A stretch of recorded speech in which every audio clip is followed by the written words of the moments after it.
7000 dan osh butun O'zbekistonda yo'q. Faqat shu osh markazida bor ekan. Yaqinroq keling, oshni ko'ring. Qanaqa guruch ishlatasiz bu 7000 lik oshga? Xorazmda hozir ishlatamiz. Xorazmda hozir.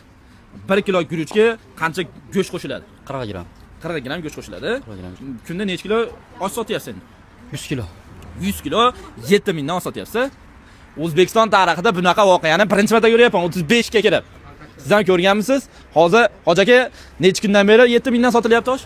Jonasi bir hafta bo'ldi. O'tgan juma boshlangan. Bir haftadan beri 7000 dan sotilyapti degan. Rahbar Husanboy bilan gaplashganimda qachongacha 7000 dan sotasiz ham? Nasibsi inshaalloh davomiy har kuni 7000 dan sotaman degan.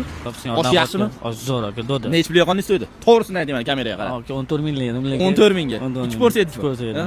14 mingga 2 porsiya osh yeb ketibdi. Haqiqat to'g'risini aytyapsiz? To'g'risini aytyapsiz, allagani yo'q. Deyarlimi aka, yegan Qazasiz, o'z xatdan. Toshkent aka. Qayerdan? Ana Xoydon mahalladan bu aka. Xoydon mahalladan. Viloyatliklar kelaveringlar, Toshkentga kelganlaringda albatta shu osh markaziga. Yoqdimi osh? Ha? Yedizmi? Rahmat, Alloh rozi bo'lsin. Kunda chiqing. Nima o'sha 7000 dan osh yegani kelgan. Shu osh markaziga.